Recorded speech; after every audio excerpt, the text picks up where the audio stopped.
I'm gonna record on this computer. Good. All right, it's recording. All right, there was a couple people recording, so it got confusing. But all right, what's up, guys? That's Hey, Marco. Hey, guys. Hey, how are you? Hey, everyone. Hi, Debbie. Vera, how you doing, Vera? Hey, Kiani. Hey, Sub Yosef. I got Teresa coming in. Tom's over there. See him. Let me see for Timo. I gotta see David. Timo's on. Okay. Thomas. Rob. Thomas is not gonna be able to make it, but I'm gonna send him a recording. All Cool. right. Yeah. What's Right. up, Robin? Hey guys. How you guys doing? How Good. are you? Hello. right. Hey. Hi, Teresa. Hey. All right, guys. Tom is So, going to be on in a minute. I'm going to turn my camera off because my daughter's walking around here. Here. No problem, Teresa. This is we're all family, so it's okay. Keone and Debbie, good to see you guys. Good. Yeah, good to be here. Been a while. So, guys, me and Rob, what our goal is I went to him and I said to him, I just want to be partners with him, just like I am with Hadar, just like I am with Chris Jackson, Yosef, and Hendra. And people discount these small deals sometimes. Like everybody wants to do a 50, 100 unit deal. And there's nothing wrong in Kingston, PA, where he is when I went out to see him. These little, like Lindsay, she's getting, and Michael, they're getting a 6 unit, a 12 unit, even a 4 unit. If the deal makes sense, it's nothing wrong with it to make some quick money. Either you buy it and you refi in 2 years and then you hold long term, or he's going to go over two strategies. We can buy it, raise the rents, and sell it in 2 years and look for more deals. We're not just going to like sell and take our money, pay taxes. We would obviously be looking for another deal. Or if it doesn't sell, he has the refi and hold. So the whole plan is I want to do these deals with a refi or a good sale that we could put into something else, another deal. Like if we sell and Aaron finds a deal in KC, or if Hadar has a deal, or if Robert and Jen's good. If we're gonna sell, they can maybe find an 8 unit or something else. So what Robert did was when I visited him, guys, by the way, I'm in KCK, and KCMO and Tennessee. I never thought I would like to invest in PA. But Rob, you brought me to Lehigh Valley and Kingston, correct? Yeah, so you came to the Lehigh Valley and to Lackawanna County, and those those two markets when you were here. And those two markets obviously comprise of many different, little cities. And both have, very, very close proximity to Philadelphia and to New York. And Pennsylvania as a state in general, because it's not on the ocean, it gets a bad rap. It's a very, very large state. It's like three states in one. But with the close proximity to New York and Philadelphia, there's a lot happening. I've been, in this market for 20 years. I live very, very close to my projects. I have other business partners who are in the state, and we're doing everything. I've done ground up development from raw land, single family homes, small multifamily, large multifamily, major rehabilitations with historical buildings, to just regular C class. And now we're doing, as most of you have heard a lot of, industrial flex space. We're doing ground up development. We're doing stabilized add value. But like Marco said, I like these because they're available. Not They're not everybody not everybody's looking for the 4 units and 6 units. they're just little nuggets. It's like everything in life, right? You're investing in your real estate farm. You have your herbs, your big plants, your trees. You know, I'm speaking rudimentary, but it's really true. These little assets create little dividends, small cash flow, nice little profits. You have a couple of exit strategies where you could either sell, refinance, hold, pull your money out, put them into other deals. And what's attracted me to this market, quite frankly, is Jennifer. I'm not sure if she's on the call. I'm actually out of the screen right now. Oh But shit, I got Nick Glass here who's supposed to join in. yeah, Jennifer, who I've been working with for 7 years. We become very close friends and business partners. Most of you met her recently in Allentown, Pennsylvania, when we had a gala event. Her main business is in the Lehigh Valley, and she has about 1,100 units that she's managing and that she owns, including her fund. Well, she's doubling the size of her business, and she wants to, and I don't want to put words into her mouth. If she's on the call, she would tell you. But she's, doubling the size of her business, and she's emulating her current model in the Lehigh Valley in this particular section of Pennsylvania. So let's say she has 1,100 units right now in the Lehigh Valley. She wants to bring 1,100 units to this particular area. And we like Knigston. It's a very small city, but we like this market, C plus B assets, good school district, good median income, and we like a lot of the statistics and the data and the trends that are in this particular area. We think it'll become the next Lehigh Valley, and that's why we're looking in this direction. So she's putting an enormous amount of effort in bringing all of her resources, operations, sales, marketing, and investor relation efforts up here. And this is going to be a key market. So she introduced me to a couple of these assets when Marco was here. I think it was October, right, Marco? Yeah. You came up in October. We toured around all different markets, including these assets. He actually saw one of these assets when we were there. Guys, I was And- really surprised how nice the market was. I'm not joking. Yeah. And I So- would not, I have 48 deals. I will not invest in a shitty market. I will absolutely not invest in a crap. I was really surprised. Nick Rizzanti was with us, how nice the Yeah. market was, you know. Yeah, no, And this is where Lindsay and Michael are. If you guys are all familiar with Lindsay and Michael, they're putting a lot of effort into this specific market as well. they're for they're various basically going to be reasons. competing with us on the bigger ones in the future. Well, yeah, hopefully that we'll be able to join forces on a couple of deals. But yeah, and so I feel very confident as well, quite honestly, with the safety net of Jennifer, who is very in tune with market data, market trends. She has her property management, her maintenance, her construction, her title company, and her brokerage up here as well. So she was, very influential for me to consider this market rather than just staying in the Lehigh Valley where I have a lot. I do have another 54 bedrooms here with MIH folks in the student housing, and we formed a 16 unit MIH deal as well in this, and very similar, very close to this market as well with Lindsay, Michael, and a bunch of other MIH folks as well. So we're all within 5-10 minutes of this market, and we're trying to grow. Yeah, and that's it. I told Marco I want to keep So things. Rob, Yeah. let me explain, and most of them know why, but now that they're all together, why do I want to do small deals with Rob? There's a few reasons. The number one reason right now, I told him, go get like a 4 unit. I said, I'm buying this for my daughters. I'm going to put it in their names, or my name. I'm calling my accountant. I have to sign on. Me and Rob are signing on the loans, by the way. I sent all my financials in. Ramo just sent in 48 K1s today to the fucking bank. I asked the guy, I'm like, you really want 48 K1s? He's like, yeah. I'm like, Jesus Christ. Thank God I'm organized. Imagine having to email 48 K1s. So we're taking the risk. But I want to put my daughter's name on this house. I want to fly my daughter out there. I want them to work on this deal with me. One of the 4 units. That's one reason. Number two is I'm being dead serious. I want to get one to bring in Timo and David into one of these deals. I want them to learn from this deal like I learned. And that's me and Rob. Rob has been like a godsend to MIH. He's brought in Steve Velez, countless people, at least 15, 20 people into JV deals.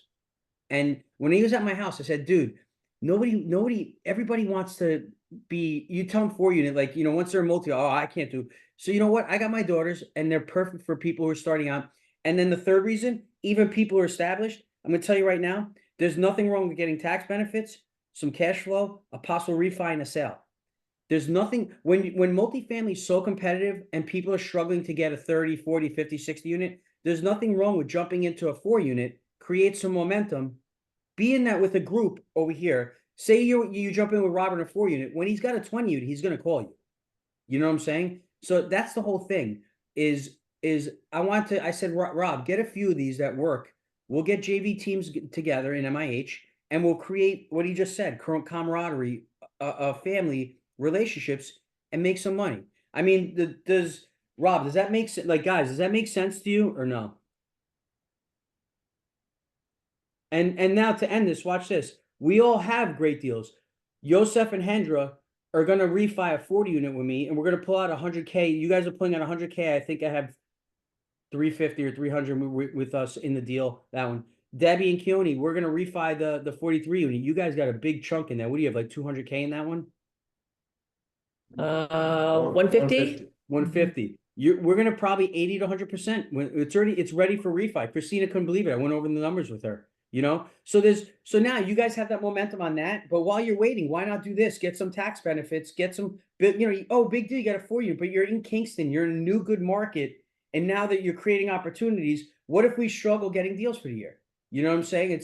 And you're building relationships. Because now watch, when you say you get in this, you're building a relationship with Rob. He does flex space. He does student housing. He does regular multifamily. He does these little deals. So it's like once you get to know him and you get into this, it opens up a lot of doors in the future. Like me now, I actually don't have enough money ever. I have too many deals. I have Hadar, who's an amazing partner. Chris Jackson is an amazing partner. Chris just landed another deal. I'm not supposed to really say this, and I have Aaron Ford. I'm closing a 41 unit with Aaron, a 60 unit right now with Chris. I mean a 36 unit with Chris, and I got this going on with Rob. It's just creating the momentum. Get into something, get into something good that can cash flow. And now Rob's gonna go over. The deal's got to make sense. It's got it like for Ramo. I know for Ramo, there's these 2 deals here. The specifics I need for Ramo. For me, I don't need cash flow. I have so many cash flow deals. I want tax benefits. Cash flow is a bonus. In 2012 to 2018, I needed cash flow. You know what I'm saying? So if you're first getting in and you don't need the cash flow right away, you have your job, it's okay. You can get in a deal. It doesn't have cash flow for a year and then maybe the refi or whatever. But in saying all that, Rob, the 4 unit deal, we got Timo, David, me, I'm putting a little bit in that one. Ramo, and I had Teresa down for 50. Before we go over it, and first of all, she's got to obviously like and whatever. But what do you want to do? Go over the 3 unit that we're switching over to a 4 unit that has spots available still, or what's the approach? Yeah, whatever everyone wants. I mean, I don't know what. Do you want to I go don't over know that deal? You want to go over that deal first? The 3 unit Yeah, that we're I don't know. wanna... Yeah, I don't know exactly what you discussed with each individual person. I know I sent an email. I hope everyone received it. I think I had Well, you everyone's know what correct happened? email. You know what happened? I discussed stuff with them, but we're changing the plans on them with the possible sale Okay. to refi and refi if not sale. So that's what I'm Yeah. saying. Do you want to go over the 3 unit to 4 unit, the plan, and what you like if they have questions? Absolutely, 100%. So if everything reached everyone, I sent I sent some very basic rent roll reports that the broker had sent us, had sent Jennifer, then sent to me. I sent a rentometer report. I sent CoStar reports because I have national CoStar access, and I sent a few underwriting versions. And then I just tried to simplify things by bullet pointing everything. And I also just wanted to pick up on something that Marco said. Yeah, the strategy for me, quite honestly, and Jennifer and Marco, is to build camaraderie, synergy, trust. These smaller deals are just allow us to be much more transparent about all the detail. And hopefully that helps us grow together so that when that next flex deal comes and when it's a $3 million raise, we could help each other grow into that asset, maybe just by capital raise efforts only. If a 25 unit deal comes to play in a key market, then we could talk about that one as well. I'm doing a direct to seller campaign right now with a couple of MIH folks who are feeding leads to me, in addition to Jennifer, who I'm working with weekly. So hopefully this is a stepping stone to other stuff. And these smaller deals also give us an ability to, grow trust and synergy, weekly, monthly, whatever the case may be. And for anyone who doesn't have a tremendous amount of real estate experience, these are also nice deals to get your feet wet and to learn about the due diligence and the day-to-day maintenance and the day-to-day property management and the distributions, and the ups and downs and ebbs and flows of everything that goes along with it. So, Marco, I'll start with actually the deal. You wanted me to start with the deal that you physically saw and were in, or the one Which one that... did I see? Did I see the 3 unit switching to the 4 unit? Yeah, you didn't see that one. You saw the 4 unit. So No, because the 4 unit's full. I mean, yeah, the 4 units full. So this one, go over the 3 Yeah. unit that we're gonna possibly switch into the 4 unit. Right. Go So over that, we- go over the, what it looks like, bring up the picture if you Yeah. can, and your whole plan on it, like with the underwriting, so if Teresa or they have questions, like on the returns, the underwriting might look low, but I want you to explain the exciting parts of it, and like, hey, yeah, we're being very conservative, we're not gonna give you underwriting that shows a 12% return day one, cash on cash, like, we're not buying a shit deal, like, you gotta explain to them in the numbers why our returns may be low and what's going on and what's exciting part of the deal. Where is there juice in the deal to do it? So go ahead, dude. Yeah, the juice in the deal just goes back to, um, add value, right? Which is one of the key ways for us to grow equity. I think, there's a couple of opportunities to force appreciation and to organically increase rents for appreciation. We love this location. So when I saw it with Jennifer, Main Street, um, in Knigston, Pennsylvania, is a very, very key location for us. So, Yeah, Teresa, we'll do the 4 unit after this one. We'll do both. Yeah, so you got the location.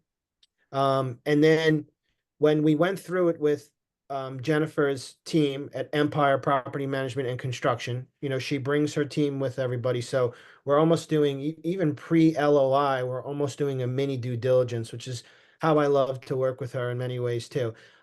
So there's 2 ground floor apartments um, that don't need much work, and we believe we can organically grow rents. And then up the stairs, there's a massive 3-bedroom apartment that at one point in time were 2 apartments converted to one huge apartment, which is basically 4 bedrooms and 1 bath.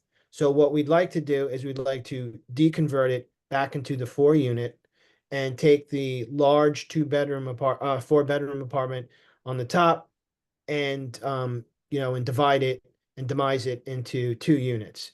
So organically increase the rents on the bottom floors and force the appreciation on the top floors. I think we're buying it at a good price point.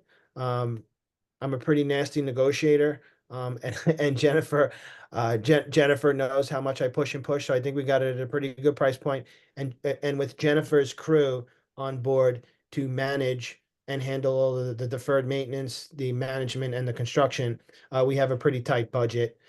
Jennifer has kindly assisted us by not putting any property management fees on both assets actually as well. And she's just going to be a part of this, huge push in this area in general. So we went over rents, we went over trends, we went over data points and she's whatnot. she's gonna take off the property management fees. Yes. Jen just jumped on. Okay. Okay. So this one in particular, hi Jen. Is she on? Yeah, she's Oh, muted. okay. There we go. Now you can hear me. Okay. Sorry. So I was just going over a bunch of stuff. Jen, we're about, going over the 3 unit to deals. 4 unit right now. That's the first one he's gonna cover. Okay, I was- sounds I good. was- Sorry I'm late. Oh, not at all. You've had your hands filled with my stuff today, so I don't know what I would do without you today. We had a pretty catastrophic situation with a boiler today, so thank you. Yeah, no worries. In any case, yeah, I was just telling him about 506 Main Street and how me, you, and the guys at your team went through it. We really feel strong about this location. Obviously, 3 to 4 unit conversion with the 4-bedroom on top, demising it to 2 apartments. We got it at a good price per unit. And the strategy on this one would be buy, hold, rent, flip, year 2. And a worst case scenario, which is still a very good scenario, would be to refinance it at one point in year 2 or 3. Try to get as much money as possible back, if not all of the capital, and then hold it for a Right. few more years. So Keone and Debbie, if you guys do this deal and you want to fly out there with your son and we go on site for him to see what we're like, see the property and see the unit we're going to be switching and what's going on with what needs to be done. You know what I'm saying? We definitely could do. That's what we want to do. Right, Rob? Absolutely. And I think that we're always going to, want to get out there and show you more of the market and other deals that we either have off market direct to seller, or with Jennifer's connection in property management, she might have owners who might give her first crack at some units. Sometimes with our track record as well, brokers will help us by pushing us for assets with their sellers. So there's a lot of different strategies here that I think can work in our favor. And this is just the tip of the iceberg. And with this one as well, they're all joint ventures. So we can all meet monthly. Everyone can learn, everyone can have a piece.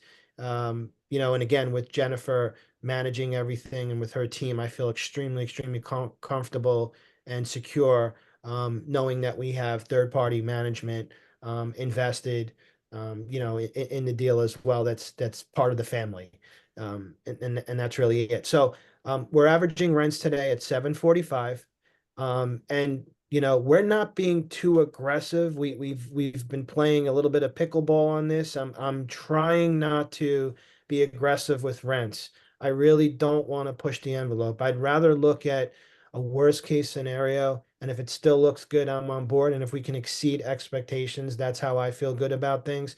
So we're averaging rents at 745 today, and we're looking to get these rents to a 1345 average. So, almost $600 increase Guys, in rent. that's crazy. I mean, and that I'm not kidding around being conservative because Lindsay and Michael in this market are pushing 1600. And we told them at lunch that they're a little aggressive on that. And she said she could get 1600, she thinks. Hey, Rob, Yeah. those down, you said there were 2 ground floor units, but what are they? Are they 1 bedrooms or 2 bedrooms? Correct. Those are so it's a 1 bedroom. And then the top floor right now is a 4 bedroom, 1 bath, and we'll convert it into Yeah. a 2-1-2-1. Okay, it's just the It'll down. be, it'll be two bedrooms upstairs, right? Exactly. Okay, Okay. and then 2 1-bedrooms down. So Okay, it'll Yeah. be 2-1 on top of a 1-1, and then a 2-1 on top of a 1-1. And then in the back, there's some nice ample parking, and we can get 4 spots back there as well. And I think we can also push some parking revenue, maybe some utility revenue, and we like to have pet-friendly apartments as well, and always look at pet revenue. So I put some conservative additional income as well on top of the gross income to assist with NOI as well. And again, we've gone through these apartments pretty thoroughly with Jennifer and her team, and we're real comfortable with the budgets that we have in place, and we don't see anything catastrophic, with any of these particular buildings right now. Hendra, Obviously- Nick, and Teresa, so far in this one, any questions? Like, I'm gonna ask them what's the plan on cash flow, what's the plan on refi or sale, but any questions so far? Okay, so we looked at them, Tom and I did, and I'm wondering what is the HVAC situation? It looks like there's a boiler in the basement, but I can't tell. And are all of the apartments metered, sub-metered? It looked like they were, but I couldn't tell. Again, and then we don't know the area at all. Mhm. But Tom, Yeah, I've been, underwriting, if he can I tell. always re-underwrite everything, just because that's my jam. And course. so I don't really know the area that well. So I was, initially a little concerned about the ability to push the rents that much because I just didn't see it I've got CoStar access as well. I tend to kind of get down to a couple square mile area and look at what's going on there with incomes, cap rates, vacancy, price per door, all that kind of stuff. And I wasn't seeing it. But once again, I don't know the market. So maybe it is possible. Can you talk a little bit about going from the 4-1, the 2-1 and turning it into the 2-1-1s because you're adding a bathroom, right? Exactly. And what's the and cost on doing that? What does that entail? And Jennifer, I don't want to add to your company platform and everything too. If you want to jump in on any of this, please. I don't want to, Sure. I don't have to do all the talking. But the one thing I did want to tell Tom and Teresa and anyone, of course, when you're looking at the CoStar reports, it gets a little confusing. For example, I sent you the Scranton, Pennsylvania CoStar reports. So if you were to look at the Scranton, Pennsylvania averages, it's gonna confuse you when you break it down to this particular submarket. So you got to make sure that, like Scranton, there's certain Scranton rents and comps that are going to be lower than this particular submarket. In Wilkes-Barre and and Pittston, as well as at Knigston. So Knigston is, you have to make sure that when you're looking at these capitalization reports as well as these market reports, that you're looking at the Knigston market, which is in, I think it was level number 2, and Jennifer and I looked, and then you'll be able to see, you know, rental rates more closer to what we're looking at here as well. So But what as I did was I found a property that was kind of in between the two. The one property came up as an office because it used to be an office. Mhm. The other property didn't show up itself. So I found a property that's very comparable age-wise and all, that's kind of in between those two. Right. Pulled the detailed report on that to kind of look at it, because it's kind of the same thing. It almost looks like one of the two properties. And so I kind of went off of that. I also look at, you know, I take a look at the map view and put the layers on it and kind of look and see what's going on around there with income. A little concerned about the income in that area. And just a lot of other stuff. That's just how I do when I look at stuff. I'm seeing the income there being in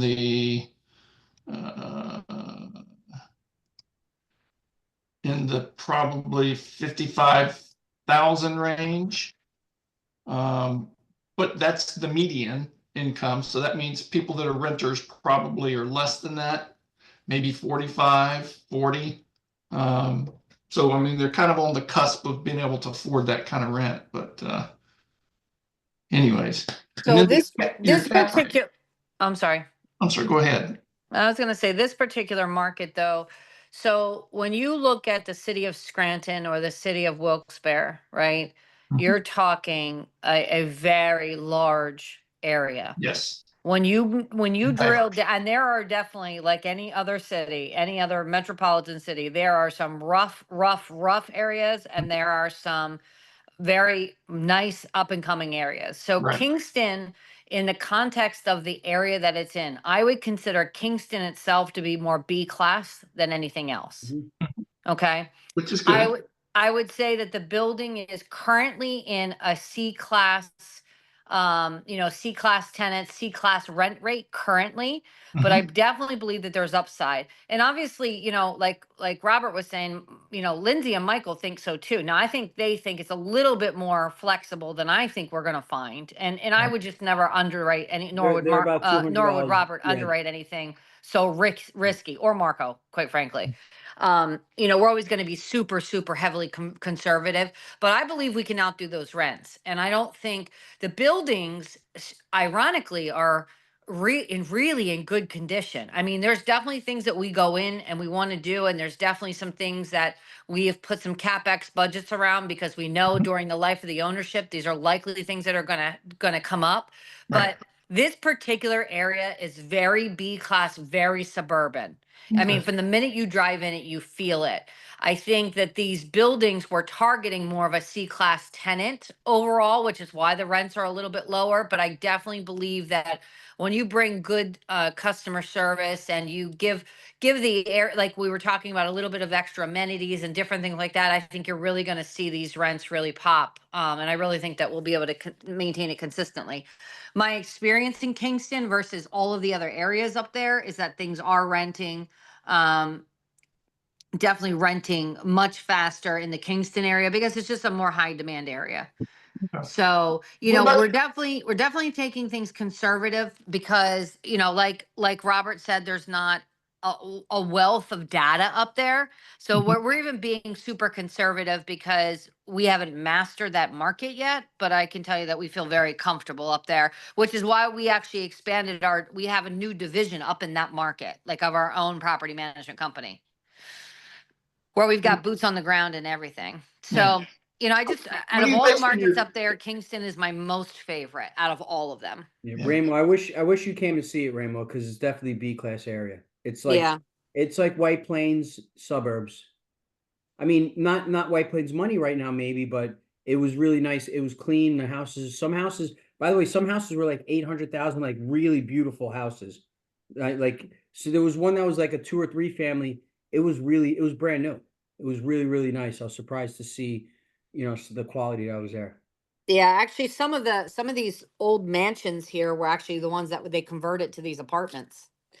The one that you're talking about that had the commercial store, that is Market Street. So that's the one that we're talking about, converting the one enormously large apartment back into 2 apartments.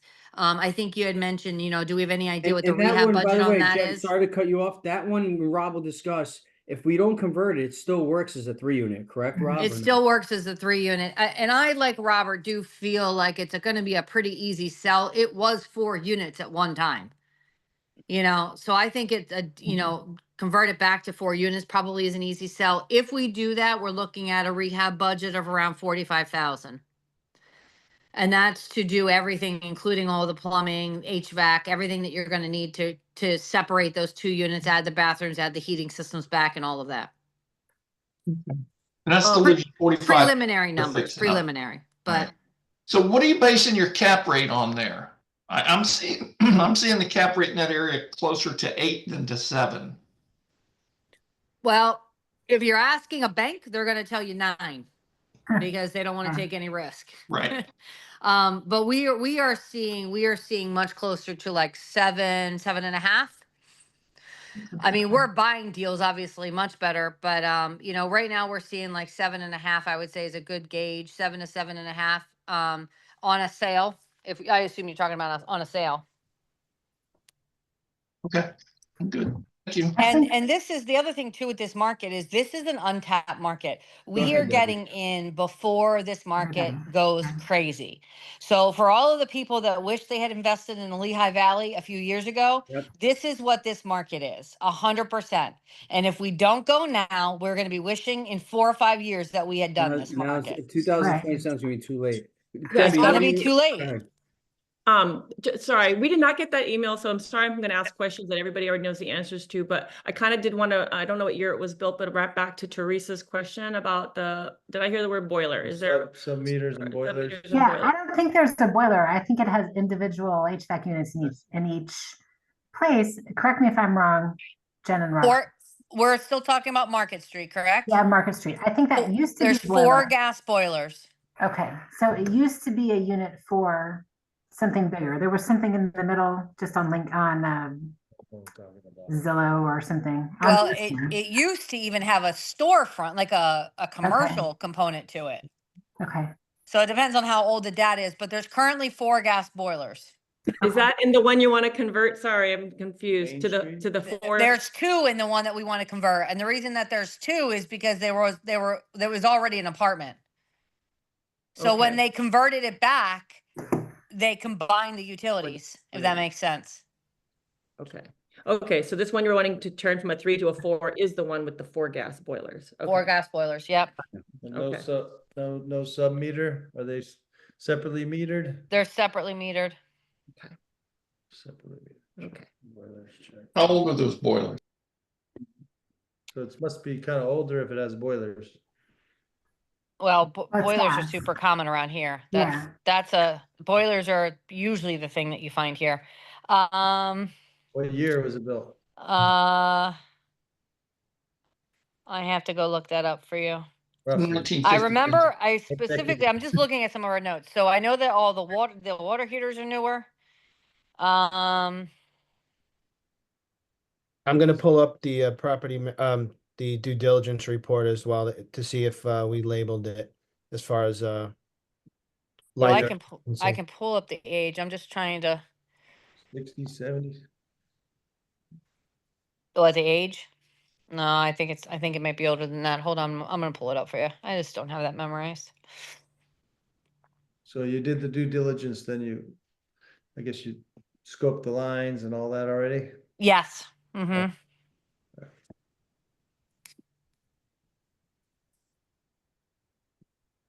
We scoped the lines, we drone the roof, she has drone system that goes on the roof if we're not on top of the roof.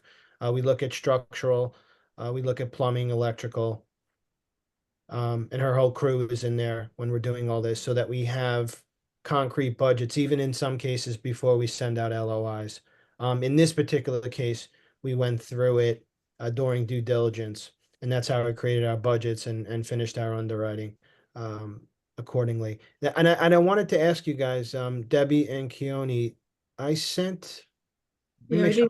I've been looking while we were talking. We neither of us got an email. But KNDWilcox@gmail.com. I sent it. oh no, Oops. whoopsies, yeah. AOL.com. Well, yeah, but we don't really use that for the work. That was so there is a Gmail and I can get that to you. I might have said the wrong one. Sometimes. Ah, okay. I just copied and pasted it from the text. Okay, sometimes yeah, I get no, the email on the Sorry Gmail. about that.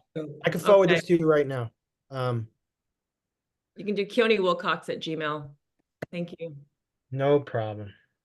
Okay, no, it's true. So is any of that stuff upgraded, the electrical or the plumbing, or is it original? It's not original, but I do not have an age on those boilers. I know that the boilers are definitely older.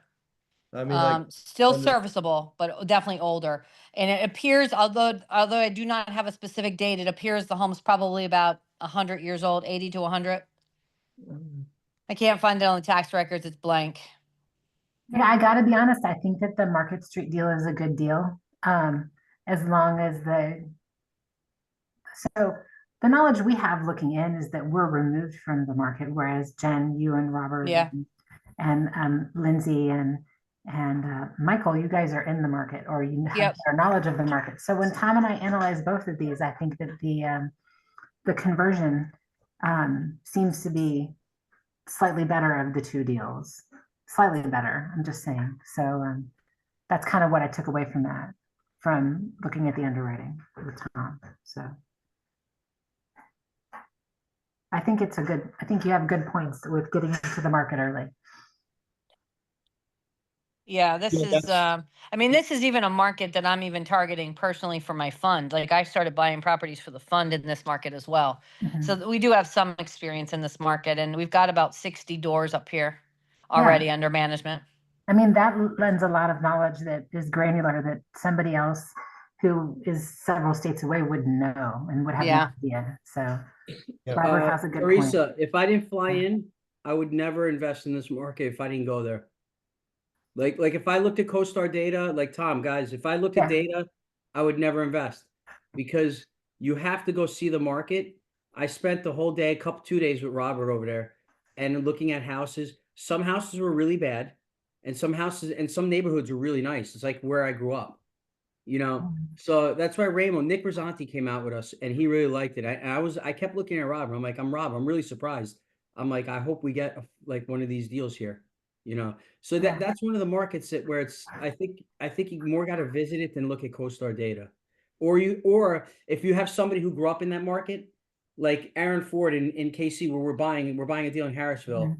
I don't know the Harrisville market, but Harrisonville, sorry, he knows it because he lives right around the corner, and he's like, I know what I can get, I know what's going on. So if I looked at CoStar data for Harrisonville, it would not be as good as Aaron, because he knows how the money moves over there. You know, Right. Well, exactly. Same with Jen and Rob. right. Yeah. And Well, Lindsay is a good addition. Sorry, go ahead, Rob. no, I'm sorry, Teresa. Yeah, you were just saying something, Marco, which is a key phrase we use all the time. It's usually the movement of the market Yeah. that makes you the money. So, That's true. you know, you have to be very careful when you look at data, right? Because data is only one resource. You have data, you have, you know, boots on the ground, you have speculation, you have gut, and you have a combination of things as you're evaluating things. Jennifer and I are also in the, you know, Pennsylvania, New York, and New Jersey market. And similar to Virginia, in Ohio, for example, you have some of the oldest homes in the country. So we're Mhm. just used to these dealing with basements and boilers and pipes and sewer lines and old roofs and old gutters and downspouts. And, you know, no real estate would be bought if you don't take some of the risk here. Right. And we're not, you know, again, you know, all of us could say, oh, let's just hold this for 20 years. We don't really care about the returns. We'll put, you know, triple the amount of CapEx. We'll redo the whole place wire-wise. We'll put a new roof on it. We'll make these A plus, and we'll just hold it for 20 years. You Mhm. know, that's a strategy that we're not trying to accomplish here. I'm also trying to get out of these deals quickly, to also mitigate the risk for major deferred maintenance after a very thorough due diligence, of course, as well. So we think, you know, we think we're in good shape. And to Jennifer's point, we've been through this exact market cycle in the Lehigh Valley, and it moved fast. So 18, 19, 20 years ago, I was buying, 30,000, 40,000 a unit, a lot of people said, why are you steering away from New York and Philly? And I said, because I'm buying right, I'm managing right, I'm financing it right, I'm taking all the speculation and risk into my underwriting. And if the market moves, we're going to hit it big here. Now, Jennifer and I are seeing, all of our projects at 175 to 225,000 a unit in some cases. And they're no more than C plus B assets. So we feel that in 3 to 5 years from now, the conversation, if we fast forward, we'll say we are glad we got in at that particular time. So we want to be careful on how we get too aggressive on rents. And we do have to deal with everything that Keone and Debbie were just asking about, and all of you guys. There's a lot of layers in these homes when it comes to plumbing, what MEPs, right? Mechanical engineering, plumbing, Right. roofing, the whole 9 yards. So I feel confident because of Jennifer and her team. They're very, very, very thorough. And they handle a lot of my projects. And as Jennifer mentioned, she's moving her whole operation here to try to emulate what she's got going in the Lehigh Valley. So I think that's a good advantage. I'll give you another example of markets. Yosef and Hendra. We have the 40 unit in Excelsior Springs, Missouri.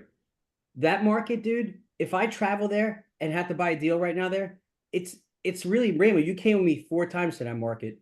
It's really not if you looked at CoStar data and all stuff, our 40 unit, we have an amazing tenant base. A old lady who lived there 20 years just bought her lease out and went to a retired living. She bought her lease out. We are 100% occupied. We have the unit number 29. We're leasing that out this week. We're 100% occupied. We bought it at 2.2. We put in about 150, 300 because of the foundation mess up. We're in for 2.5. We're going to get a 4.2 valuation on that property in this little crappy good, but the market is a small market. It's 40 minutes from the plaza, 35 minutes from the plaza area, but it's got good demand and good renters. We have a good, right, Yosef, or no? I mean, it's right, Hendra. I would never think when we bought it, I thought we're going to do good, but that market really surprised me because I went to go meet the tenant base. People like to live there. It gets good demand. We don't need an office on, it really surprised me. And they're putting in the walking area now. They're bringing money into the town. So that's what I saw in Knigston when I went, is I saw a nice clean area, nice suburbish area. If you could find a deal that works and you CapEx it right and you have the right plan, it's somewhere I want to have 1 or 2 assets. You know what I'm Yeah, saying? I can see why you say that, Marco. Yeah. And if you have a good team that knows what's up with good resources, I would Then only good. buy in this market because of them two. Because I don't have experience in the market. See what I do? It's the who, not how.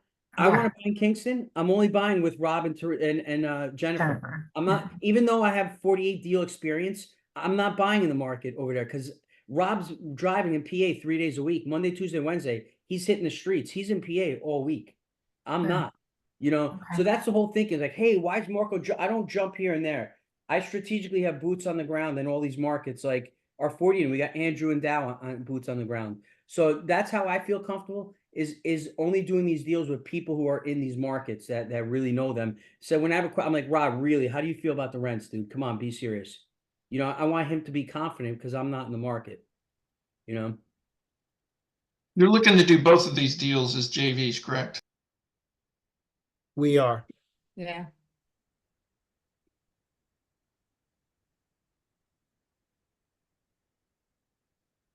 And if anyone wants to participate in any sort of role, we definitely want to be open to that conversation. We want to, we want to talk about, at one point, when things are cash flowing, we want to talk about monthly distributions, monthly meetings, and anyone local in the area. So Rob, we went over the 3, like, what else do you have to say on the 3 unit to 4 unit? Did you go over, is there a cash flow, what, end of year 1, end of year 2? Like, what's the I think cash we flow? went over pretty much everything, and thank you, Jennifer, for jumping in about the budgets and Sure. MEPs and everything with your property And management everybody company. here has the email with the pictures and everything and all that info and stuff? Yeah, right? Yeah. The only person who didn't have it, I think, were Keone and Okay, so now they Debbie. have it. Teresa has it. So they have the Sent it picture and over. everything. So, Yeah. do you wanna briefly go over for Timo, for David, and even Ramo and me for the 4 unit? Yeah, absolutely. And I don't want to keep anyone who No, I mean, doesn't. if you guys Yeah. want to jump, you can, but if you want to stay on just to hear this 4 unit, it's very similar. We're gonna go over it real quick in 5 minutes, basically. And does anyone have any other questions for us, or if you need time to digest Yeah. after the fact? Sorry, Um, yeah, I got a question. We're kind of just got this email and, there's two. Which one is the 3 unit with the potential for 4? Is that on, Market You guys said Street? 506 Main Street You had said- earlier, but yeah. it says 506 Market. Is that the same or? Yeah, I apologize. I misspoke. It's Market. Okay. Did I say Main Street? I'm so Yeah, sorry about that. 506 Main. That's why we're Okay. all That's confused. what happens when you're Main doing Street 3 flex. USA, baby. Main Street When you're doing USA. 3 flex Whether it was- spaces and cooking penne and pesto at the same time. Yes, yes. I'm You doing, You making fucking stromboli rolls before this call. yeah, no, my cooking's over. I'm very focused. I just misspoke. Main Street USA. Okay. It's Market Street. Sorry about Okay. that. All right. That's okay. Okay. Yeah, and I put and I sent the CoStar reports as well if you guys want to go over those. They're comprehensive, but you can see the differences between markets. And again, CoStar on some of those capitalization reports, they do, like a 5-year outlook or a pace report, as we used to call them, on cap rates and rents over the next 5 years. Now, I don't know if 2025 is going to see as many rate cuts as we thought. Everybody, that's a whole nother Zoom call. And we're seeing treasuries up, and we're not sure what's going to happen in 2025. However, we do feel that some of these other data points are indicating that we will What's see up? some relief with I'll call interest you. rates. We'll see some relief with interest rates. We'll see cap rates go down, and we'll see price per unit go up, and rents, even if stable. There's so much add value in the rents that, even conservatively, we feel we can capture these numbers. With the 4 unit, little bit of a different play. Now, the 4 unit, Marco, is the one that Jennifer brought to us when you were in town that day. And that's when we met Lindsay and Michael for lunch, and then we hopped over to this particular home. You saw all 4 apartments when we were there. Physically, you walked this unit. And this is just a solid block, a solid building, Yeah. long-term tenants, working professionals. The biggest expense that we feel we have to take down immediately, Jennifer, and correct me if I'm wrong, and what I was concerned about when I first walked there was the roof. And we're probably going to have to put an estimated 25 to 30,000 into the roof. And we've allocated that particular amount of CapEx in the underwriting. And there's not much work we need to do to these apartments. We're going to put very, very minimal, costs into each unit. And then we have some other costs layered as well, with some landscaping, maybe getting some, removing a fence and putting down some gravel and making a couple of parking spots in the back, a little paint, a couple of washer and dryers, a little bit of curb appeal in the front, with some signage, mailboxes and sconces around the property, things of that nature. Organically boost rents up, either retain these tenants or get new ones while keeping occupancy high and vacancy low. And then eventually, flipping this one out in year 3, if not sooner. And again, this could be another play where it's quite simple. If things just aren't, there's data, there's speculation. If things aren't as attractive as we thought they would be in 2 to 3 years from now, there's an opportunity to refinance and hold it. You guys, just so while everybody retaining as knows much right capital now, as possible. this is a different call. We're not pitching a syndication. So Rob is given data, and I could see, as a family, he wants to say, guys, in year 3, we're going to sell. But if things don't go right, God forbid something happens and we can't sell. This is a JV. It'll be 4 or 5 of us on there. We don't sell, we refi and hold. It's not like we have 30 investors that are gonna be like, oh my God, you didn't hold to what you said and you're not selling. That's what's happening with Chris. If we don't hit a refi, our investors are like, why didn't you refi? You know what I'm saying? Like pissed off, thinking like we were scamming them. You know what I'm saying? So what he's saying on this is, hey, if we get there and we sell in year 3 and we do it, that's great. If not, we'll refi and then we just hold. So either way, and if we do sell, we'll look for other opportunities. If we sell, you're going to make money. That's what basic, simple or not, right, Rob? Yeah, 100%. I want to do things differently within this family. I want to ensure that there's honesty, sincerity, integrity, professionalism, and a family-oriented structure where we're being honest and transparent with one another. I've been in 107 real estate transactions over the last 22 years. Not everyone goes well, but 95 to 97% of mine have gone well. And the reason being is the communication, the honesty, the integrity, the experience, but also working together. So if you do hit an iceberg, the ship doesn't sink. We still stay afloat and we get out of the storm without sinking. And there's always another exit strategy or two. And that's what I like about these projects. There's an exit strategy or two. Real estate's the long game. It's not timing the market, it's time in the market. So Rob, did you think that's why we picked this deal for like Timo and David, because they could come along and we can set up like an MIH weekend out there, like a day or two, and they could come learn on it. We could take some Yeah. videos and stuff like that. Is that why? I had a chance to speak with Timo recently. He's local in New York. David is as well.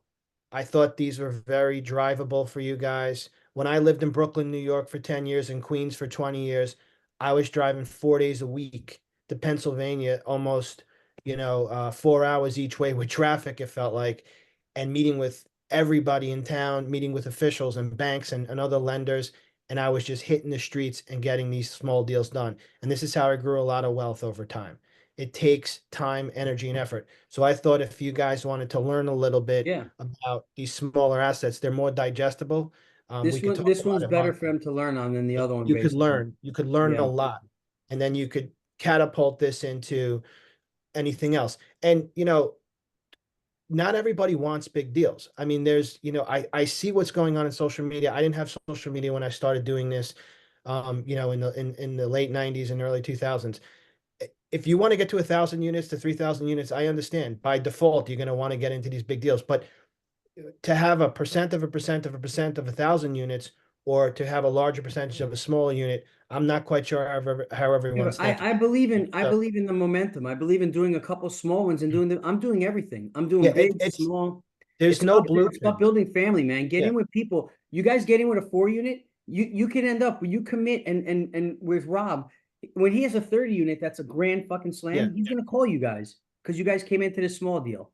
You know what I'm Yeah, saying? there's no blueprint to anyone's path to success. Everything's different. I mean, I know everyone tries to emulate other people, or you're looking at someone's success. Look at how many units he has. Look at how many, But everybody's looking for the same thing. Everybody's Everybody's looking different. for your 30 to 90 unit deal. Everybody's Right. looking for that. You know what I'm saying? So that's why, I can't find deals because everybody's looking for that. Yeah. Or if you go 100 and above, you're competing with Jorge and all the big boys. So that's why it's even the flips. Why are we doing the lending company with Yosef and over there with the flips with Mike? It's just create the momentum because we're building synergy with Mike and doing all that. Because when Mike lands something, maybe he lands a 40 unit. It's like, Marco, I need your help. Okay. So that was my thought on this. But Timo and David, I'm excited for you guys, seriously. Because now Timo and David, when you guys go to a broker, you could say, hey, I'm in a 4 unit, and you're going to learn how to run the 4 unit. I have to make sure you know what we're doing with the roof, what we're doing with the boilers, what we're doing and the turns. You're going to come, so it builds a confidence in you guys for when you're networking. And that the only way to learn is to get into something and do it. And that's it. So for example, for David and Timo, if you guys, you're going to make money, but I'm just saying, if you make a little bit of money, this is more like almost like free education. Like somebody would say, seriously, some people get into their first deal and don't worry about the money. They want to learn. But that we're not doing that. You are going to make money because I don't do deals not to make money. But I'm just saying though, it's priceless education for you guys. Okay. That's the best way to learn is just to get into something and for you guys to create that momentum. Okay. Okay. Well, if you put 50 grand into a 150 unit and 1.8 exit, and if you put 50 grand into a 4 unit and 1.6 exit in 2 years, this is what I always try to say. What's the reason why I know. What's the investor, difference? Why do you want to be in that 200? Do you just want it on the back of your baseball card? or you Yeah. you know what I mean? Like you have to look at the fundamentals of what you're really trying to accomplish with So your guys, money. some of the properties, when I went to Lehigh Valley, he's got like a 6 unit in the historic area that he bought. It's right in the main drag. Fucking awesome. Like awesome. He held it. He still has it. It's worth a lot of money right now. He bought it for a great price. It's worth so much. And he's got what do you have, a 4 unit with the parking lot over there that we might build another 4 unit or something in the future, maybe. Yeah, that way. So these are perfect examples, and Jennifer could really speak to this as well. Like block by block mentality. When you dedicate a 3 to 5 year period and you just start picking up properties in very close proximity to one another in a market that you believe in and on deals you're underwriting. So we picked up, or I picked up, 6 or 7 properties within a block period, and I just kept land banking some land and then buying a 2 unit, a 5 unit, a 6 unit, an 8 unit, a 10 unit, and buying, selling, flipping, or holding. And then Jennifer's managing a few of those that I still have left now, in a historical district. And the market popped. Again, you're buying at 30, 40, 50,000 a unit. And now Jennifer's managing some properties for me that are 175 to 200 a unit. And she's got them herself as well, her own personal investments, as well as her fund, as well as assets that she's managing for property management. So that's what we're trying to accomplish here. We're not trying to buy assets in saturated markets where you're only looking at appreciation and we got to wait 5 or 6 years to sell with very little to no cash flow and negative returns. We're looking for that next market, with good management, conservative underwriting, and again, this intangible ability for all of us to grow. And when we do find that 20 unit, 30 unit, or next industrial flex space, perhaps we have enough synergy where we can help each other on those deals too, in the form of capital raise or something else, and keep growing as a family. So that's what we're trying to do here. And of course, we want to make All money right, on Rob, what's the best way for like Keone, Debbie, Teresa, once they look at stuff to obviously it's better because you're more, I know what's going on, but you're more with the numbers. Should they text you, call you, email you? What's the best? Yeah, you call, text, email. We're looking to close on the 4 unit with Timo and David right now. That one, we're looking to close Friday on that one, right? Or we push it to next We are, week? but I don't know if that's going to happen at this point. Good. I hope We're not. still waiting for appraisals to come back. Good. I hope they're a little late because that was stressful. But we do have Jennifer, I don't want to misspeak here, but we do have contracts in place, and these are already extended. So we have to, tomorrow, we probably have to make a final call on how these are all going to move forward over the next 5 Okay. to 7 days. And guys, once again, like Timo and David, you guys probably don't know, but me and Rob are signing on the loans. We're taking all the risk for you guys. Okay. Okay, so that's huge. You know what I'm saying? I'm guaranteeing these with Rob. Thanks. So that's something big. In really in JV, maybe without the splits, we have you sign, but because that we could save you on that. Trying to think what else. I think that's pretty much it, Rob, right? So the first one, that 4 unit with them is good, and there's some room on the 3 unit converting to 4 unit. I gotta send the recording. Did I give you Govinda's email? No, right? You didn't email Govinda, did you? I did. Oh, you as well. did. I did give you Govinda's stuff because I gotta send. He's not on tonight. I gotta send him the recording. Right. Okay. Yeah. Right. So Jennifer and myself are available for any, even if you wanted to have a separate private Zoom and you just don't get this or that, or you're not following something. And guys, I think these little deals are stepping stones to bigger deals. Like I told Rob, I'm excited for my kids. Like I'm buying this for my 2 daughters, and Rob's kids. You know what I'm saying? I want to be his partner. I want to be in a good deal with him. I actually wanted it to be a small deal. I wanted a 4 unit because that's what I started with. So now Rob's got 110 unit down in the Carolinas. I mean, so there's going to be flex space, bigger deals. These 2 little deals are stepping stones. And like I said, I'm really excited for Timo and David because we're going to go have good lunch and we're going to spend 2 days. Well, definitely one day. If I have to spend 2 days with you guys, I'll spend 2 days out there. Okay. And Okay. multiple times. We'll go once, then we'll go in 3 months and 6 months, whenever you guys want to go. I'll fly out there. Just space it Okay. out. Rob, quick question. Timeline though. Can you communicate through email and let us know when it's going to be the updated closing date once you know? Yeah. How you doing, Hendra? I didn't officially say hello. It's been a No worries, while. though. I'm under the weather, though. I cannot speak a lot. Otherwise, I'm going to be coughing a lot too. Sorry. Oh, no problem. Feel better. Thanks. Tomorrow, I think, Jennifer, we should hear back from Michael at First Community Bank. I'm sorry, First Keystone Bank. Yep. And I'll probably be able to I'll speak with Jennifer, speak with the bank, and then I'll probably get something out tomorrow. Sounds good. Yep. Looking forward to hear that. Yep. So, Sure. Guys, when you look at the underwriting, if things look very conservative and returns look low, just ask Rob. Be like, Rob, why is that low? Why does that look like that? Why doesn't it look like it looks good? Just any questions you have, please ask him. Okay? Offline, like if it's not now, because we're probably going to drop off. Before you make any assumptions, definitely ask him.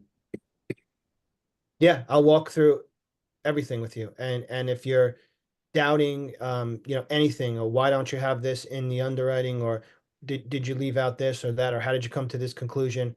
Let's go through it. And that's what I want to do. Like, that's what we should all be doing with one another.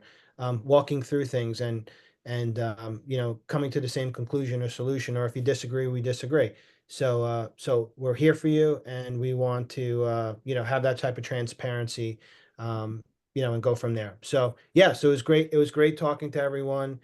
We will look forward to hearing from you. And tomorrow, Jennifer and I will have some updates on hopefully the appraisals, as well as the lending arm of everything, so that we'll have some more definitive answers with closing dates and term sheets and whatnot as well. And I've been negotiating something with the lender as well. Treasury yields went up, so interest rates slightly went up. I'm trying to negotiate them down a little. And then I also was able to get a 99% approval on 6 months of interest only. So I implemented that into the underwriting as well, which we did not have last week or at any point in this process.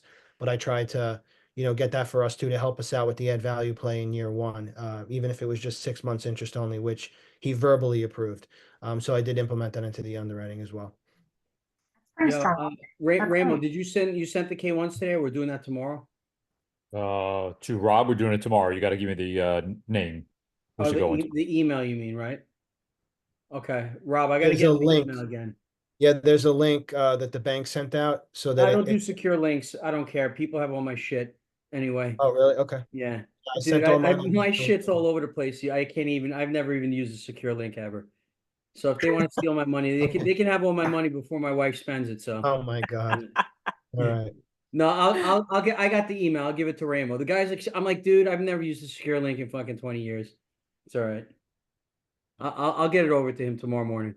Okay. Sounds good. All right. I don't know. Thanks, Bob.